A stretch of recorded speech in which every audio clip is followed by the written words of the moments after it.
신약에 나타난 기독론 두 번째 시간입니다.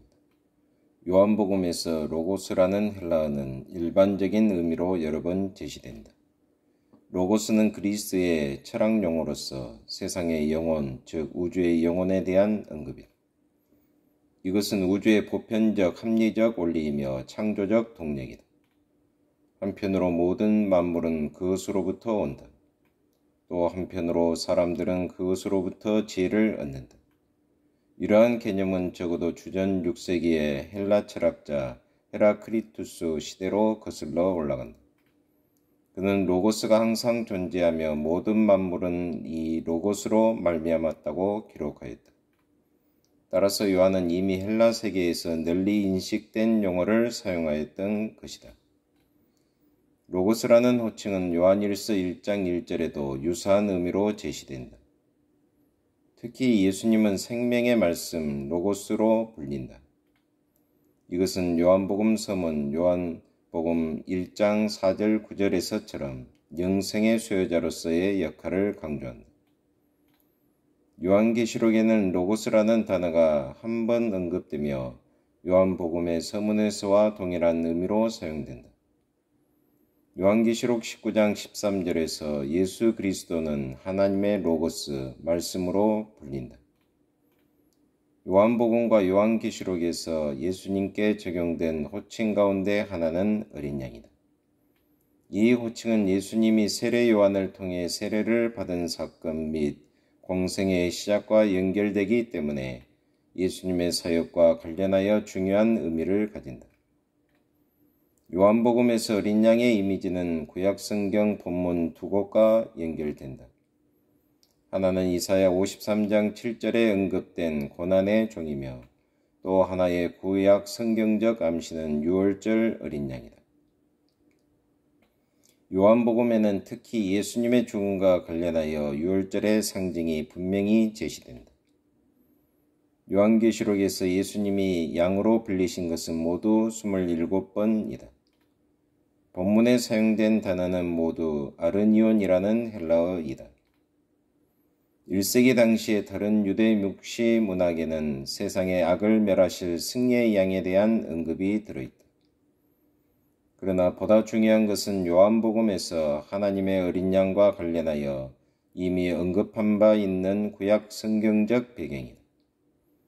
이사야 53장 7절에 나타난 고난의 종과 출애굽기 12장 46절 및 다른 여러 본문에 나타난 유월절 양이라는 두 가지 이미지는 요한계시록에 언급된 양의 이미지에 대해서도 동일한 배경을 형성한다.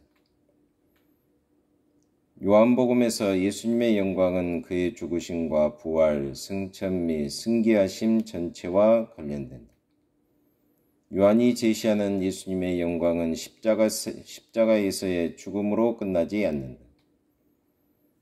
여기에는 예수께서 성육신을 통한 낮아지심, 고난 및 죽으심에 이어 성육신 하시기 이전에 아버지와 함께 누렸던 영광으로 돌아감이 포함된다. 바울이 그리스도에 대해 언급한 것은 대부분 구원론과 교회의 본질, 교회론 및 미래적 사건, 종말론에 관한 것이었다. 바울은 하나님의 이름을 성부 하나님에 국한하였으나 로마서 9장 5절의 영광송에 언급된 이름은 그리스도에게 적용된 것으로 보인다. 바울은 예수님이 능력으로 하나님의 아들로 인정되셨으니 곧 우리 주 예수 그리스도시니라 로마서 1장 4절이라고 하였다. 이런 의미에서 하나님의 아들이란 주라는 호칭과 유사한 의미를 갖는다.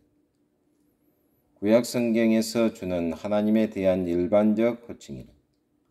신약 성경에서 이 호칭은 구원을 주시는 분으로서 예수님에게 적용된다. 바울은 단 한 번 예수님을 마지막 아담이라고 언급하였다. 고린도전서 15장 45절. 그러나 그는 사실 그리스도와 아담을 로마서와 고린도전서에서 여러 번 대조하였다. 그가 고린도전서에서 마지막 아담이라고 할 때 마지막이라는 형용사는 두 사람의 차이점을 강조한다. 바울은 아담에 대해 불순종으로 모든 인류에게 죄와 죽음을 가져온 자로 보았다. 반면에 그리스도의 순종은 그와 관련된 모든 자에게 부활과 영생의 약속을 가져왔다. 바울의 옥중 서신 골로새서에서 그리스도는 중보자요 능력 주시는 자이며 생명의 원천이 되신다. 바울의 목회 서신에서 그리스도 예수라는 이름은 25번 등장하며 이들 서신은 메시아로서 그의 역할을 강조한 승기적 기독론을 제시한다. 그는 주이시다. 이 호칭은 승기의 개념을 나타낸다. 바울은 이 용어를 특별히 사용하였다. 주는 신자들의 기도의 대상이시며 교회는 그로부터 명령을 받는다. 다가오는 재림과 심판 역시 이 호칭과 연결된다. 바울의 목회 서신에서 하나님의 은혜의 나타남이란 용어는 그리스도의 성육신과 재림 그리고 개인적 구원의 시기에 사용되었다. 또한 이외에도 바울의 목회 서신에는 그리스도의 사역을 언급하는 데 있어서 의로운 고난의 모델, 하나님과 사람의 중보자, 산자와 죽은 자의 심판자 등의 표현으로서 그리스도의 사역에 대해 언급하고 있다. 히브리서는 예수님을 하나님의 아들로 언급하면서 선지하신 영원한 아들로 제시하고 있으며 성육신 하신 지상의 아들로도 제시하고 있다. 또한 하나님의 우편에 앉아 계신 승기하신 아들로도 제시하고 있다. 히브리서에서 가장 두드러진 주제이며 신학적 핵심은 대제사장으로서의 예수 그리스도이시며 예수 그리스도의 대제사장적 주제의 배경은 구약성경 시편 110편 1절 4절로서 1절은 5번, 4절은 10번이나 인용하였으며 그리스도는 값비싼 순종의 길을 걸으셔서 인간의 연약을 충분히 체휼하심으로 대제사장으로서의 합당한 자격을 갖추었다고 한다. 또한 그리스도는 하나님께 멜기세덱의 반차를 좇은 대제사장이라 칭하심을 받았다. 예수님의 제사장 사역은 히브리서 서두에 언급한 대로 1장 3절 그리스도를 통한 하나님의 구속사적 변화와 긴밀하게 연결된다. 하나님의 뜻을 죽기까지 순종하신 예수님은 하나님에 의해 새로운 제사장 반열의 영원한 제사장으로 칭하심을 받았다. 따라서 그는 멜기세덱과 같은 대제사장으로서의 신자들을 위해 하나님이 계신 지성소로 들어가셨다. 옛 제사장과는 대조적으로 이 새로운 반차는 영원성을 가지며 예수님은 무궁한 생명의 능력에 근거한 제사장이 되셨다. 그는 무궁한 제사장으로서 영원히 계시기 때문에 백성들을 온전히 구원하실 수 있으며 그는 항상 자기 백성들을 위하여 간구하신다. 히브리서 6장 25절 베드로와 유다의 서신에서 예수님의 지상생애는 베드로의 기독론의 핵심을 이룬다. 베드로는 예수님의 삶에서 나타난 역사적 사건들을 통해 하나님의 영원한 계획을 바라보았다. 하늘의 하나님은 이러한 지상의 사건들을 통해 역사하셨다. 하나님의 뜻은 예수님의 고난과 죽음을 통해 성취되었으며 마찬가지로 신자들도 하나님의 뜻을 따라 고난을 받으며 미쁘신 조물주께 자신을 맡길 수 있다. 성육신 교리는 베드로의 예수 그리스도에 대한 제시에 함축되어 있다. 신약 성경 신학의 기독론 그리스도는 중심이라고 할 수 있다.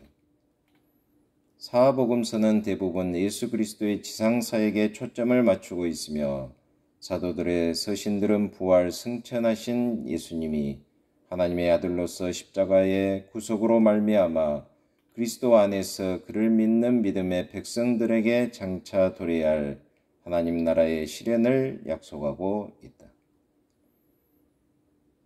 하나님 아버지 참으로 감사합니다. 오늘도 신약에 나타난 기독론에 대해서 배우게 하심을 참으로 감사합니다. 예수 그리스도로 말미암은 하나님 안에서의 그 깊으신 경륜을 저희들이 좀 더 알아가며 하나님의 영광만을 위해서 달려가는 우리의 생애가 되게 하여 주옵소서. 예수 그리스도의 이름으로 기도하옵나이다. 아멘.